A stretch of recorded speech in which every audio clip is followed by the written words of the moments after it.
Imagine being only 12 years old. While other kids your age are worried about school, video games, or what's for dinner, you're standing in a courtroom, handcuffed, charged with murder. The judge looks down at you, the jury stares in disbelief, and the entire nation watches, asking the same terrifying question: how can a child kill? This is not fiction. This is not a horror movie. This is the shocking real-life story of America's youngest killer, a child whose face looks innocent, but whose actions left an entire community broken, and a victim's family shattered forever. When this story first broke, headlines across the country lit up. Elementary school student arrested for murder. News anchors struggled to even say the words, because it felt impossible. Teachers described the boy as quiet, shy, maybe even a little lonely. Neighbors said he was polite, the kind of kid who held the door open for strangers. But deep inside, there was something darker, something no one saw coming. On that night, in a small American town, everything changed.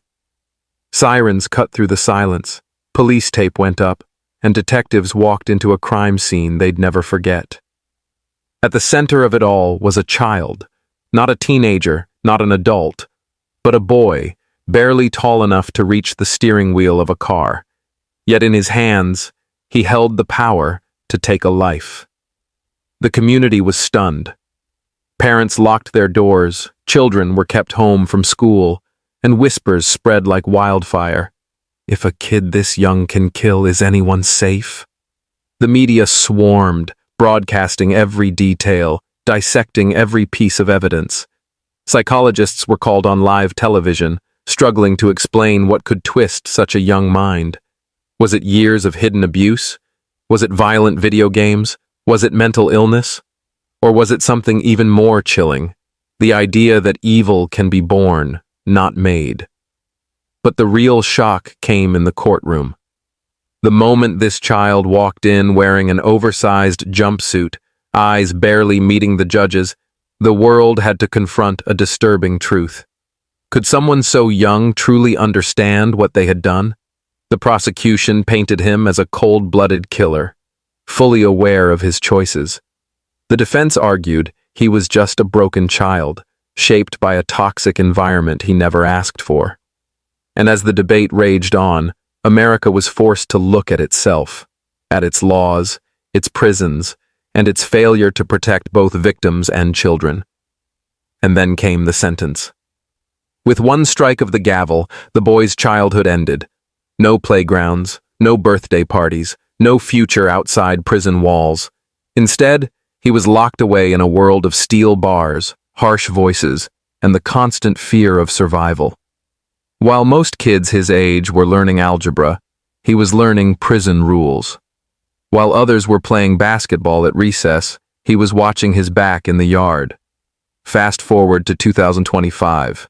The boy is no longer a boy.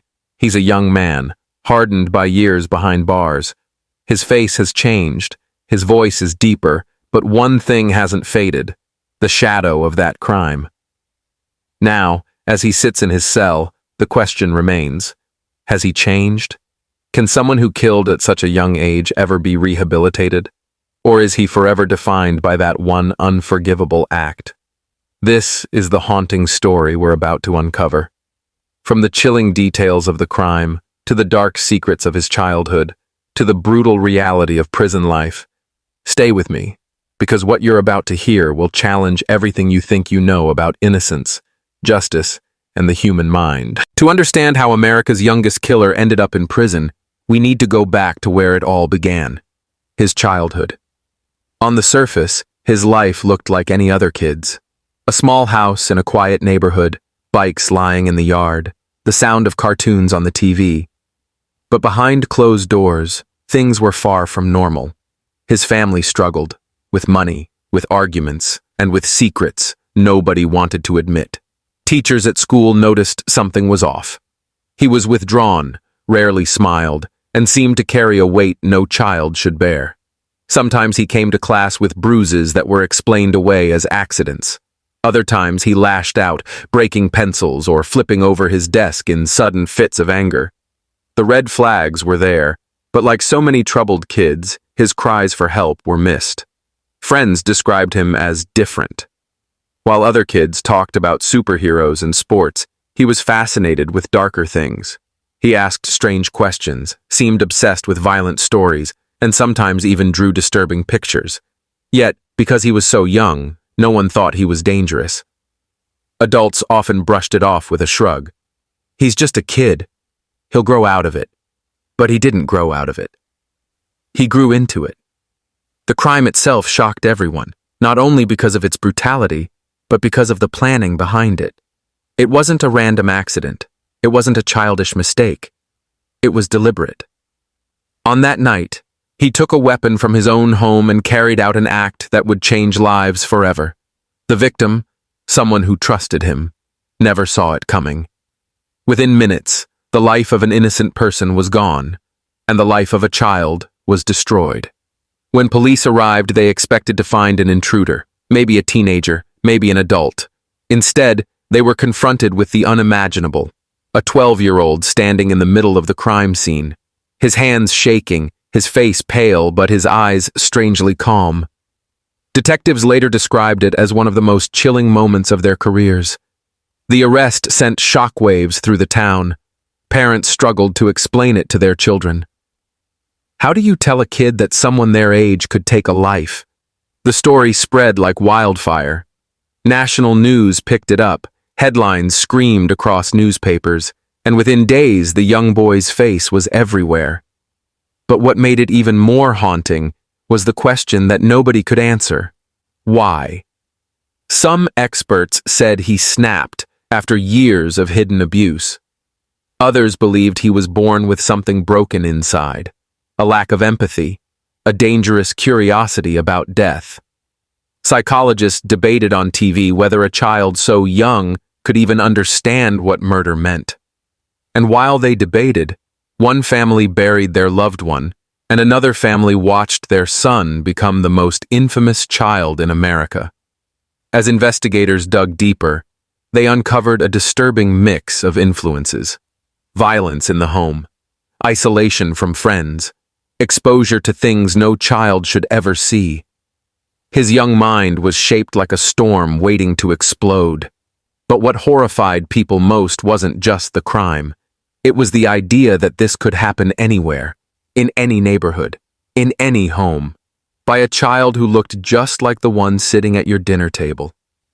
By the time the trial began, the entire country was watching. Every detail of his young life was dissected, his drawings, his search history, his conversations. And for the first time, America was forced to confront an uncomfortable truth. Kids are not always innocent. Sometimes they can be dangerous, and as the gavel fell, that truth would lock a child behind bars, stripping him of his freedom, his future, and his childhood forever. The trial of America's youngest killer wasn't just a court case. It became a national spectacle. Reporters camped outside the courthouse, cameras followed every move, and inside, a 12-year-old boy sat at the defense table, his feet barely touching the ground, facing charges usually reserved for hardened adults. From the very beginning, the trial was unlike anything the court had seen. Prosecutors came in strong, determined to prove that this boy knew exactly what he was doing. They argued that the crime wasn't an accident. It was intentional, premeditated, and executed with chilling precision. To them, age didn't matter. The victim was dead, and justice demanded accountability. The defense painted a very different picture. They described a child shaped by trauma, broken by neglect, and influenced by forces he couldn't possibly understand. Their argument was simple. A 12-year-old's brain isn't fully developed. He couldn't fully grasp the permanence of death or the consequences of his actions.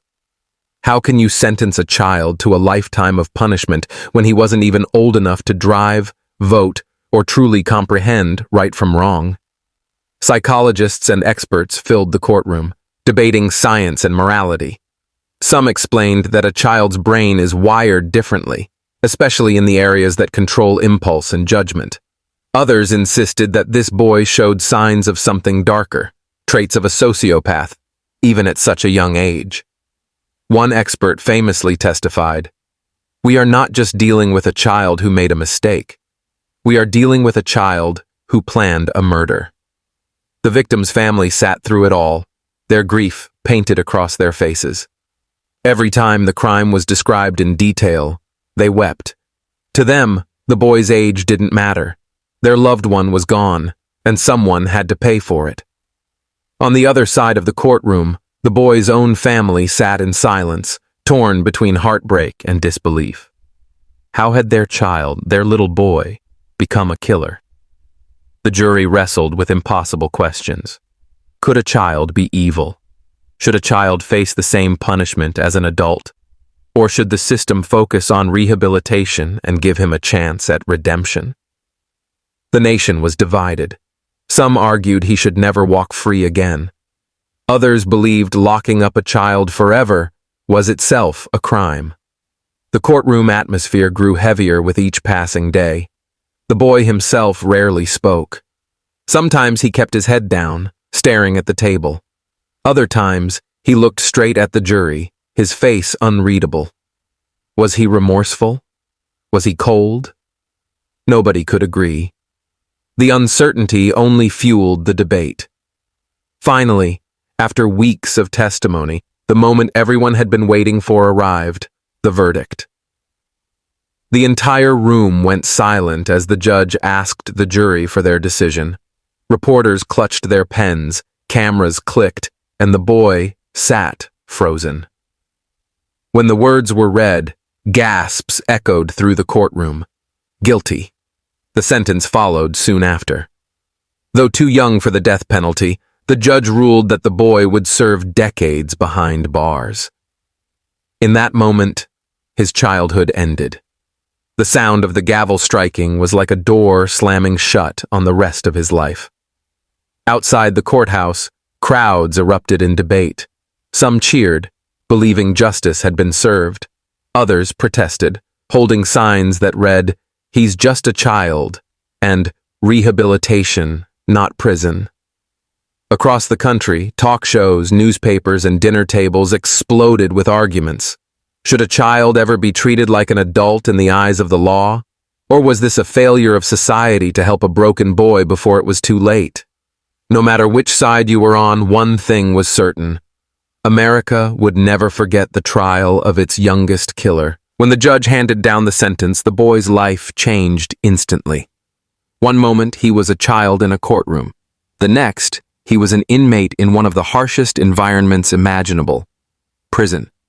For most kids his age, the biggest fear was failing a math test or getting grounded. For him, it became survival. At first, he was placed in a juvenile facility, separated from older offenders. But even there, the environment was brutal. Guards treated him like an inmate, not a child. Other kids, many of them violent and hardened by the streets, saw him as a target.